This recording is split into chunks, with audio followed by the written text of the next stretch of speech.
오늘 저와 여러분이 함께 나누실 말씀은 사무엘상 1장 1절에서부터 18절까지의 말씀입니다. 사무엘상 1장 1절에서부터 18절까지의 말씀입니다.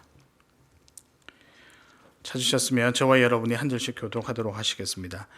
에브라임 산지 라마다임 소빔에 에브라임 사람 엘가나라는 사람이 있었으니 그는 여로함의 아들이요 엘리우의 손자요 도후의 증손이요 숲의 현손이더라. 있었으니 한 사람의 이름은 한나요 한 사람의 이름은 브닌나라. 브닌나에게는 자식이 있고 한나에게는 자식이 없었더라. 이 사람이 매년 자기 성읍에서 나와서 실로에 올라가서 만군의 여호와께 예배하며 제사를 드렸는데 엘리의 두 아들 홈니와 비느하스가 여호와의 제사장으로 거기에 있었더라. 엘가나가 제사를 드리는 날에는 제물의 분깃을 그의 아내 브닌나와 그의 모든 자녀에게 주고 한나에게는 갑절을 주니 이는 그를 사랑함이라. 그러나 여호와께서 그에게 임신하지 못하게 하시니 여호와께서 그에게 임신하지 못하게 하심으로 그의 적수인 브닌나가 그를 심히 격분하게 하여 괴롭게 하더라. 매년 한나가 여호와의 집에 올라갈 때마다 남편이 그가 취함에 브닌나가 그를 격분시키므로 그가 울고 먹지 아니하니 그의 남편 엘가나가 그에게 이르되 한나여 어찌하여 울며 어찌하여 먹지 아니하며 어찌하여 그대의 마음이 슬프냐 내가 그대에게 10 아들보다 낫지 아니하냐 하니라. 그들이 실로에서 먹고 마신 후에 한나가 일어나니 그때 제사장 엘리는 여호와의 전 문설주 곁 의자에 앉아 있었더라. 한나가 마음이 괴로워서 여호와께 기도하고 통곡하며 서원하여 이르되 만군의 여호와여 만일 주의 여종의 고통을 돌보시고 나를 기억하사 주의 여종을 잊지 아니하시고 주의 여종에게 아들을 주시면 내가 그의 평생에 그를 여호와께 드리고 삭도를 그의 머리에 대지 아니하겠나이다. 그가 여호와 앞에 오래 기도하는 동안에 엘리가 그의 입을 주목한즉 한나가 속으로 말하며 입술만 움직이고 음성은 들리지 아니하므로 엘리는 그가 취한 줄로 생각한지라. 엘리가 그에게 이르되 내가 언제까지 취하여 있겠느냐 포도주를 끊으라 하니 한나가 대답하여 이르되 내 주여 그렇지 아니하니이다. 나는 마음이 슬픈 여자라 포도주나 독주를 마신 것이 아니요 여호와 앞에 내 심정을 통한 것뿐이오니 당신의 여종을 악한 여자로 여기지 마옵소서. 내가 지금까지 말한 것은 나의 원통함과 격분됨이 많기 때문이니라 하는지라. 엘리가 대답하여 이르되 평안히 가라. 이스라엘의 하나님이 내가 기도하여 구한 것을 허락하시기를 원하노라 하니 이르되 당신의 여종이 당신께 은혜 입기를 원하나이다 하고 가서 먹고 얼굴에 다시는 근심빛이 없더라. 아멘. 사무엘서는 제가 개인적으로 참 좋아하는 말씀입니다. 어릴 적 흥미진진했던 다윗과 골리앗 이야기가 있어서도 그렇지만 잘 살펴보면 하나님 나라 백성이 어떻게 살아야 하는지를 성공과 실패를 통해서 알 수 있게 해서 참 좋아했던 것으로 기억을 하고 있습니다. 오늘 말씀도 마찬가지입니다. 한 여인의 원망으로 시작된 이야기가 마지막에 의미 있는 결말로 마무리되면서 성도로서 어떻게 살아야 할까 생각하게 하는 그런 말씀입니다. 그런 의미에서 볼 때 오늘 이야기가 단순한 이야기인 것 같지는 않아 보입니다. 하나님 나라의 역사의 첫 번째 이야기가 한 여인의 원망함에서 시작되는데 이 원망과 원망이 해결되는 과정의 이야기가 분명 사무엘서 전체를 이끄는 특별한 의미가 있지 않을까라는 생각을 하게 됩니다. 그래서 오늘 말씀을 통해 이 원망으로 시작된 이 한나의 이야기, 이 한나의 이야기가 역사의 한 기퉁이를 어떻게 감당하고 있는지 우리 함께 살펴보았으면 좋겠습니다. 그래서 오늘 본문을 통해 주님 주시는 메시지를 세 가지를 통해 우리 함께 살펴보실 때 하나님이 우리와 꼭 함께 하신다는 소망을 발견하시는 저와 여러분이 되시기를 소망합니다.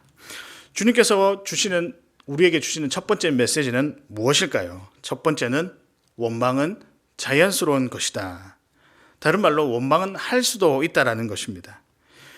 우리에게 있어서는 원망은 꽤 자연스러운 것이라고 할 수 있겠습니다. 우리가 살아가면서 항상 감사하고 싶습니다. 그러나 그 감사한다는 것이 그렇게 녹록지가 않습니다.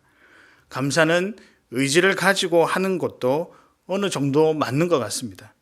그러나 여러분, 원망은 반대로 누가 가르쳐 주지 않아도 그 원망할 상황이 되면 자연스럽게 튀어나오는 반응이기도 합니다.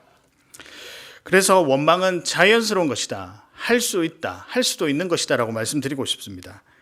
어떤 사람은 신자가 원망하는 것은 하나님을 전적으로 신뢰하지 못해서 그렇게 생기는 일이다 라고 말하기도 합니다만 사실 너무 매정한 판단이라고 생각합니다.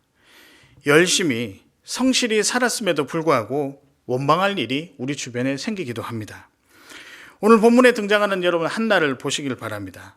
5절 하반절에 보면 그러나 여호와께서 그에게 임신하지 못하게 하시니라고 되어 있습니다.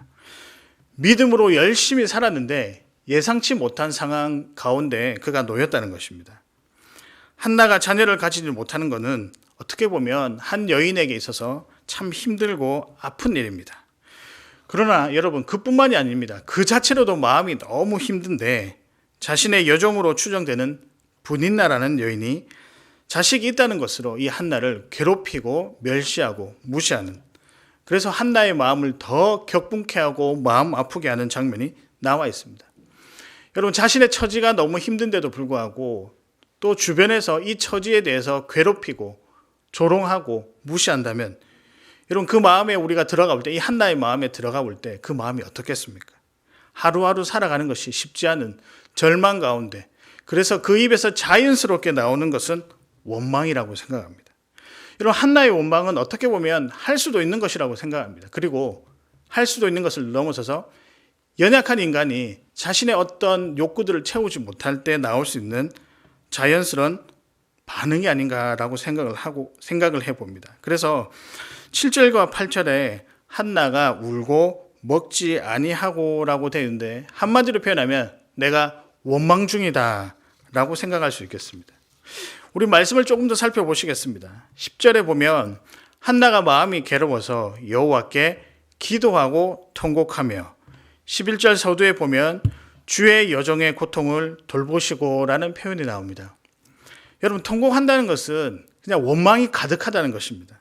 자기 마음에 있는 해결되지 못하는 것, 여러 눈물로 그 다음에 소리를 질러가면서 하나님 앞에 원망하는 장면이라고 생각을 합니다. 아마 한나의 마음으로 우리가 좀 들어가서 생각을 해보면 처음에는 이 상황이 이해가 가지 않아 이렇게 아마 기도했을 것입니다. 하나님 혹시 저에게 계획이 있으십니까? 어떤 계획이 있으십니까? 그 계획이 무엇인지 조금 알려주십시오. 그렇게 묻는 기도를 했을 것입니다. 그래, 무엇인가 뜻이 있겠지. 이런 뜻이 내 가운데 있다는 것, 그 은혜에 감사하자라고 하는 감사의 기도도 분명히 했을 것입니다. 근데 여러분 어려운 상황 가운데 하나님의 뜻을 이해하고 감사만 할 수 있겠습니까? 저도 그렇게 되지 않는 것을 여러 번 경험했었습니다. 시간이 지나면서 하나님의 응답은 별로 들리지 않는 것 같고 답답해지고, 그러면서 결국에는 이렇게 항변합니다. 하나님, 제게 왜 이런 어려움을 주십니까? 제가 무슨 잘못을 했습니까? 저의 여종은 순탄하게 자녀를 낳아서 행복하게 살아가는 것 같아 보이는데 하나님 혹시 제가 뭐 잘못한 게 있습니까? 만약에 그러한 것이 있다라고 한다면 알려주십시오. 제가 회개하고 고치겠습니다. 하나님, 저에게 왜 그러십니까? 이렇게 점점 원망의 강도가 더 진해져 가는 것을 우리가 또 경험할 수 있었을 것입니다. 한나의 마음이 그러지 않았을까? 여러분 이런 원망 익숙하지 않습니까? 이 원망이 다름 아니라 우리의 원망이기 때문입니다. 사랑하는 성도 여러분, 이런 원망 할 수 있습니다. 어쩌면 자연스러운 것일지도 모릅니다. 이유 없는 상황 속에서도, 이유를 아는 상황 속에서도 여러 가지 우리의 형편이 힘들면 원망은 그냥 툭 튀어나오게 되는 것입니다. 연약한 우리에게 우리 스스로 할 수 있는 것이 별로 없어서 늘 한계에 부딪히는 우리에게 어려운 고난과 어려움 여러 가지 역경들은, 그 속에서 나오는 원망은 너무 자연스러운 것입니다. 여러분 믿음으로 살아가지만 어려움 앞에서 원망할 수도 있고요. 설령 너무나도 명확한 하나님의 뜻이라고 할지라도 우리 입에서 나오는 그 원망을 이 상황 가운데서 비켜나갈 수는 없는 것 같습니다. 그런 의미에서 원망 좀 해도 될 것 같습니다. 제가 감히 뭐라고 여러분께 원망해도 됩니다라고 말씀을 드릴까요? 그러나 오늘 한나의 심정을 잘 살펴보면 그 상황 가운데서 인내하고 감사한다는 것이 더 웃기게 보이는 그런 장면입니다. 한나의 심정도 원망 가득했었을 것입니다. 그러나 여러분, 원망이 자연스럽다 한다 할지라도, 원망을 할 수 있다 할지라도 모든 원망이 허용되는 것은 아닙니다. 어떤 원망은 원망을 넘어서서 저주로 변하기도 합니다.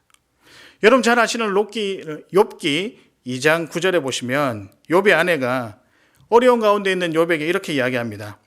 하나님을 욕하고 죽으라. 원망이 저주로 변하는 그런 모습입니다.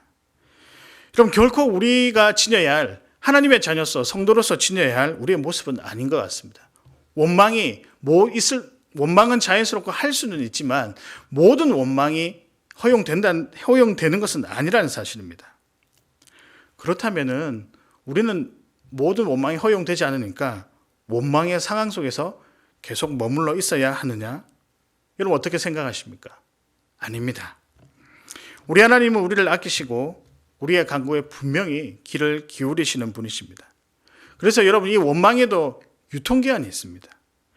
사랑하는 샘물성도 여러분, 원망은 자연스러운 것입니다. 그래서 할 수도 있습니다. 그러나 더 놀라운 은혜는 이 원망의 끝이 있다는 사실입니다. 이 원망에도 유통기한이 있다는 사실입니다. 이 원망이 원망으로 끝이 나는 것이 아니라 이후에 더 다른 일이 있다는 것입니다. 여러분 이것을 기억하시길 바랍니다. 그래서 오늘 말씀을 통해 우리에게 주시는 두 번째 메시지는 기도의 자리로 나오라라는 것입니다. 여러분 우리가 원망과 슬픔 가운데 계속 살아갈 수 없습니다. 어떻게 인간이 그 원망과 슬픔 가운데 계속 살아갈 수 있겠습니까? 어떻게 해서든 마음을 다 잡아야 합니다. 여러분 그 순간에 어떻게 하시겠습니까? 기도의 자리로 나오시길 바랍니다. 물론 쉽지 않다는 것 알고 있습니다. 그러나 말씀이 우리에게 기도의 자리로 나오라고 가르치고 있습니다. 여러분 많이 어려운 가운데서도 다시 한번 기도의 자리로 나오시는 우리 성도님들 되시기를 바랍니다. 슬픔 가운데 있는 한나가 어려울 때 기도의 자리로 나온 것을 우리가 볼 수 있습니다. 10절에 보면 한나가 마음이 괴로워서 여호와께 기도하고 통곡하며 라고 되어 있습니다. 또 그리고 12절 13절에 보면 그가 여호와 앞에 오래 기도하는 동안에 엘리가 그의 입을 주목한 즉 한나가 속으로 말하며 입술만 움직이고 음성은 들리지 아니하므로 엘리는 그가 취한 줄로 생각한지라 라고 하고 있습니다. 한나가 한두 번 기도해 본 그런 모습이 아닌 것 같습니다. 여튼 자기가 힘들고 어려울 때 한나는 기도의 자리로 나왔던 것입니다. 깊은 고통이 있고 깊은 원망이 있고 깊은 슬픔이 있지만 그것을 참고 어떻게 해서든지 하나님께 집중하려는 모습 본문에서 우리가 발견할 수 있습니다. 여러분 한나는 8절에 나오는 남편의 배려 그 위로에만 의지한 것이 아니라 하나님께 기도로 나오며 하나님을 의지한 자였습니다. 여러분 기도는 오직 주님만 의지한다는 우리의 고백입니다. 그러나 여러분 한나가 그 원망 가운데 있다가 기도의 자리에 다시 나오기까지는 아마 많은 시간이 걸렸을 것입니다. 우리도 그렇지 않습니까? 어떤 어렵고 힘든 일이 있습니다. 생각조차 하고 싶지 않고 그냥 잠만 자고 싶습니다. 밥맛도 없고 누가 만나자고 해도 다 귀찮습니다. 그럴 때 꼭 나타나는 불청객이 있습니다. 어떤 사람이 함께 기도하러 가자. 여러분 그 말처럼 듣기 싫고 짜증나고 불편한 것이 없습니다. 저만 그렇습니까? 아마 여기 계신 분들 또 우리 방송을 통하여 함께 예배 드리신 모든 성도님들도 똑같은 기분일 것입니다. 똑같은 마음일 것입니다. 믿음이 없어서 이러는 게 아닌데 말이죠. 그럼에도 불구하고 기도의 자리로 나오라는 그 이야기가 그렇게 불편하게 들릴 때가 없습니다. 여러분 그럼에도 불구하고 기도의 자리에 한나는 나왔습니다. 왜일까요? 왜 한나는 기도의 자리로 나왔을까요? 기도의 자리밖에 없기 때문입니다. 우리 하나님만이 문제를 해결해 주시는 딱 한 분이란 사실 그것밖에 없기 때문에 한나가 기도의 자리에 나온 것입니다. 여러분 기도는 그분이 내 삶에 여전히 영향력을 행사하고 계시다는 증거입니다. 한나가 자신의 형편을 두고 한두 번 기도한 것이 아닙니다. 우리가 생각하는 것보다 더 많이 아니면 그냥 밥을 먹지도 않고 금식 기도도 여러 번 했을 것입니다. 왜냐하면 어렵잖아요. 그 마음이 힘들고 성경의 표현에 격분하다라고는 표현이 쓰일 때까지 자기가 너무 감당하기 힘든 그런 상황이 있어서 그가 기도하지 않았을까요? 문제가 해결되지 않았음에도 기도의 자리에 나와서 계속 기도한 이유는 하나님만 나의 모든 형편을 아시고 이해하시고 함께 해 주시는 분이라는 사실을 그가 깨달았기 때문입니다. 그분에 대한 내 마음을 전달하고 나의 형편을 솔직히 전달하는 것, 자녀가 아버지에게 요구하는 것, 그래서 그 하나님께 모든 것을 아뢰는 것이 여러분이 잘 아시는 기도입니다. 여러분, 그래서 기도의 자리에 나오면 속이 시원해지기도 합니다. 그냥 눈물 한번 확 쏟으면 마음이 후련해지기도 합니다. 그러다가 기도하다 보면 이전에 생각지 못했던 여러 가지 깨달음들도 이렇게 생각이 나기 시작합니다. 한 번도 생각하지 못한 방법들, 나의 태도, 나의 생각들, 여러분 이런 것들, 그리고 기도하면서 쏟아붓는 그것을 통해서 후련해지는 그런 시간들이 점점점 쌓이다 보면 원망이 조금씩 이해로 바뀝니다. 그리고 그 이해가 조금씩 감사로 바뀌게 되고 해결되지 못한 문제들이 하나씩 사실은 그 문제 자체가 해결된 것은 아니지만 그 문제를 바라보는 우리의 자세, 우리의 마음이 조금씩 달라져가며 힘을 내고 용기를 얻는 그런 경험들을 분명하게 하게 될 것입니다. 한나는 이 자리에 남았던 것입니다. 여러분, 기도의 자리는 결국 하나님이 답을 알려주시는 믿음의 교실입니다. 그럼에도 불구하고 기도의 자리에 나오는 것이 쉽지 않다는 것입니다. 그러나 여러분, 한나를 기억하시길 바랍니다. 그럼에도 불구하고 그가 기도의 자리에 나왔다는 것을 기억하시고, 때론 우리 여기 모든 성도님들도 어려운 가운데 있다 할지라도 그래도 그 기도의 자리에 하나님께서 부르신다면 조금씩 발을 내디뎌 그 기도의 자리로 나오시는 여러분 되었으면 참 좋겠습니다. 제가 대학생 때 한 후배가 있었는데요.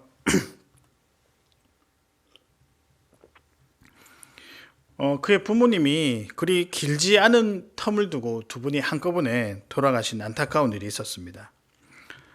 20살밖에 되지 않았는데 부모님께서 다 돌아가셨다고 여러분 생각을 해보면 얼마나 마음이 무너지고 또 뭐라 위로할 말도 없는 그런 참 절망의 상황이지 않겠습니까? 장례를 치른 후 학교에도 오지 않고 자취방에서 그냥 멍하게 지낸다는 소식을 들었습니다. 다들 걱정만 하고 그냥 기도하고 있었습니다. 어느 정도 시간이 지난 후에 학교에는 나오지 않았는데 학교 안에 있는 교회 예배당에서 기도하고 있는 모습을 보았습니다.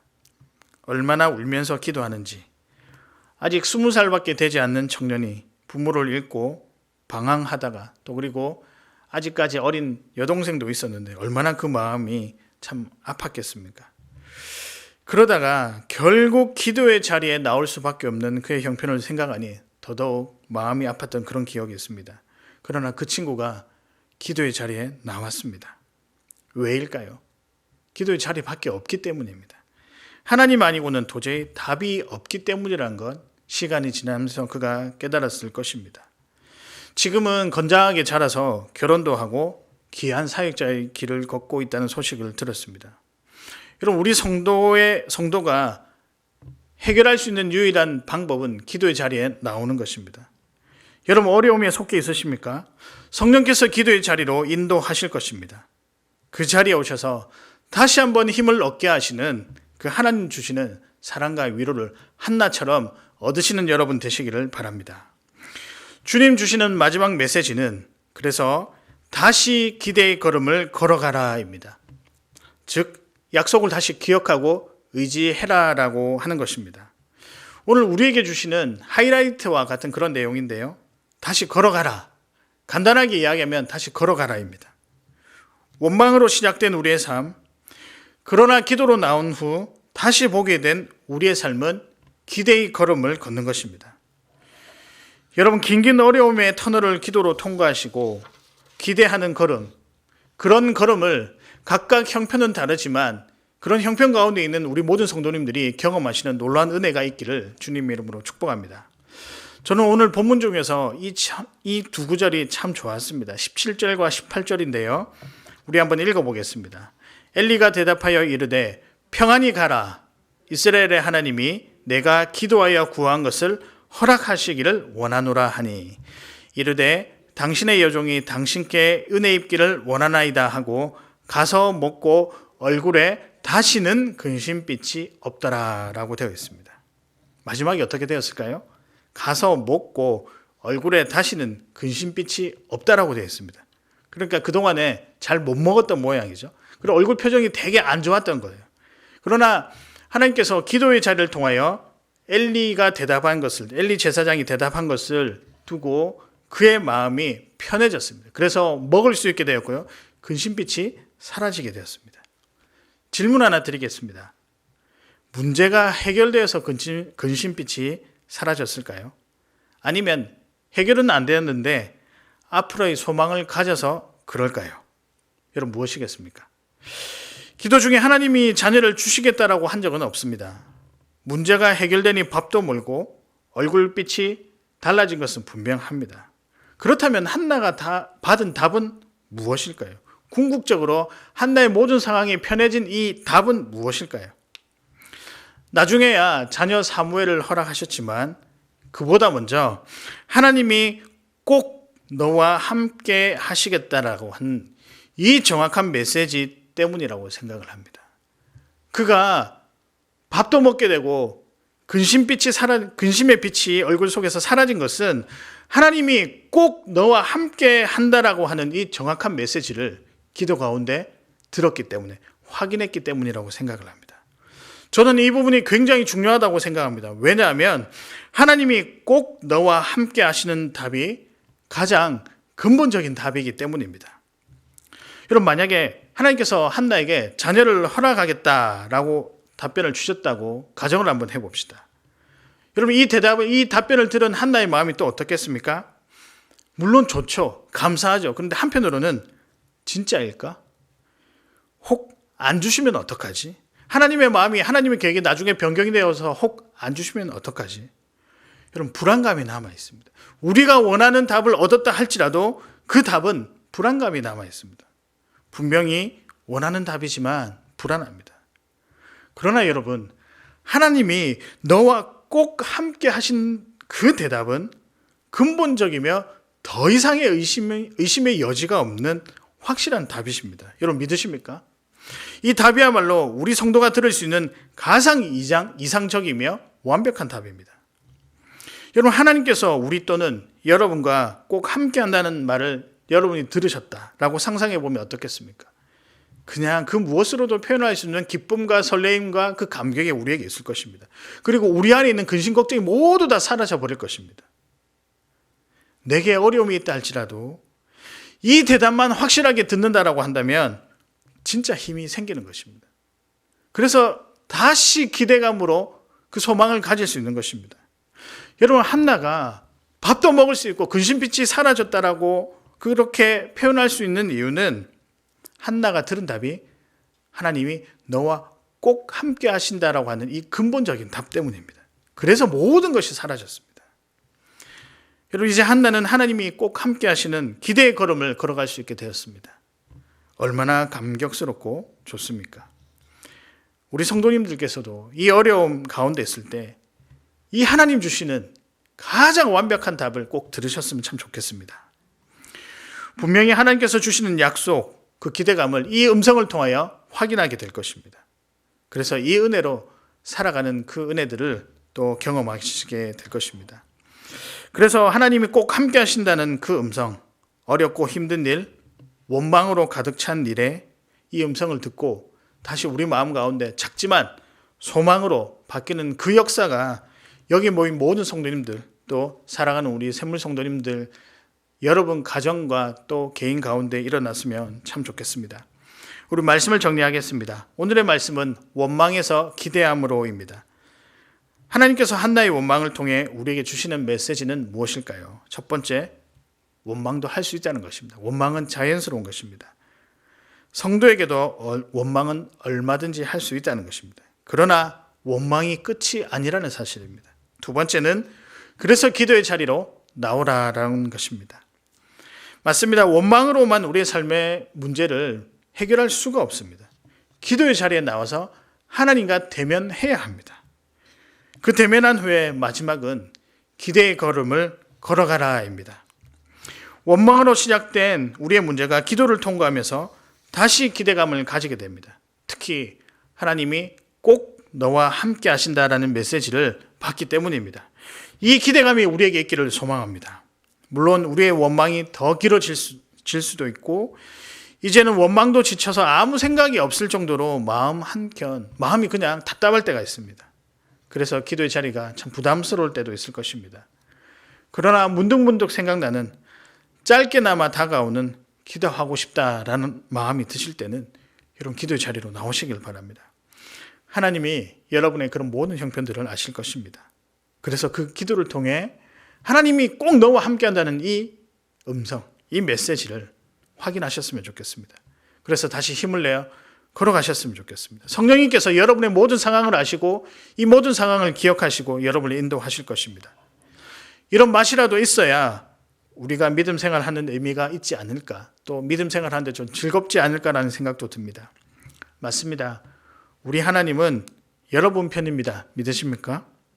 여러분을 늘 생각하시며 지내시는 분이십니다. 이 변하지 않는 진리 앞에 오늘도 우리가 할 수만 있다면 기도의 자리로 나오시고 그리고 기대함으로 걸어가시는 우리 사랑하는 성도 여러분 되시기를 주님의 이름으로 축복합니다. 이 시간 말씀을 기억하시면서 한번 찬양하겠습니다. 내 평생 사는 동안 함께 찬양하겠습니다.